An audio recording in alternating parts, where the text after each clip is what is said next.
All right, let's get straight to it. Welcome to our advanced vocabulary review. In this session, we are going to absolutely master one critical word. Time is short, so let's jump right in. Okay, people, the exam is exactly 1 week away. That's it, so the pressure's on. This is a rapid-fire session, and the whole point is to burn this vocabulary into your brain so you don't forget it. I need you completely focused. Let's begin. So for this session, we're doing a deep dive on one single word, a word you are very likely to see. And that word is ascetic. First things first, the definition. An ascetic is someone who's all about severe self-discipline, right? They stay away from all forms of indulgence. For our Bengali speakers, you can think of it as kotor sangyomi jivan japan kari. Now, let's put it in a sentence to make it stick. He lives an ascetic life, avoiding all luxuries. Say that sentence to yourself. Memorize it. So where does this word even come from? Well, knowing the root is the key to unlocking its meaning. It comes from the Greek word ascetes, and that means a practitioner or one who exercises. Think about that, someone who practices a skill. So it makes sense, right? An ascetic is someone who actively practices self-denial. Now, here is a classic exam trap you have to watch out for. Do not, and I repeat, do not confuse ascetic with a word that sounds almost the same, ascetic. Like we just said, ascetic comes from ascetes, to practice. Ascetic, on the other hand, has to do with vinegar, like acetic acid.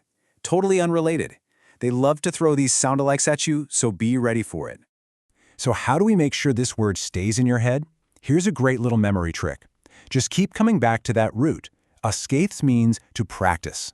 So an ascetic is just someone who practices extreme self-discipline. And what's a word you already know that sounds similar and involves practice? An athlete. An athlete practices constantly and exercises incredible discipline. So just link them in your mind: ascetic, athlete, practice. That connection is going to save you. Okay, let's flesh this out with some antonyms and synonyms. On one side, you have the total opposites of ascetic, words like indulgent, luxurious, hedonistic. It's all about pleasure and excess. Then on the other side, you've got the synonyms, which really just reinforce the main idea. Abstemious, self-denying, austere. You see how they all point back to that core concept of disciplined restraint? And there you have it. A quick look at our checklist shows we've hit all the key points. We've broken down the root, we've mastered its use in an example, and we've nailed down the antonyms. That's a solid foundation for this word. Great job! All right, let's switch gears. We're moving into the rapid review phase. This is all about last-minute memorization, for that final glance right before you walk into the exam. Here we go. This is your final memorization key. If you're short on time and can only remember two things for this word, make it this pair. The Greek root ascetes, the practitioner, and its main opposite, indulgent or a hedonistic. That root and opposite connection is your fastest mental shortcut. Burn it into your memory. Okay, time for a gut check. Let's see if that knowledge is actually stuck. We're going to do a quick lightning round to test your recall. Ready? Here it is. On the screen, you see, he lives an blank life, avoiding all luxuries. What's the word that goes in that blank? Think about it for a second before the options pop up. All right, let's look at our choices. We've got indulgent, lavish, and extravagant. Those all describe a life of luxury, right? So the correct answer has to be B, ascetic. And why? Because the clue is right there in the sentence, avoiding all luxuries.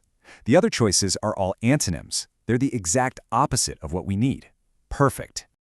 And that's a wrap on our focused review. You did excellent work. Let's close out with one last thought to carry you through this final week of studying. I want you to remember this. The discipline you practice today is the strength you will have tomorrow. Keep focused. You see how that concept of practice, from our root word ascetes, applies directly to what you're doing right now? Every bit of effort you put in this week is building the strength you're going to need on exam day.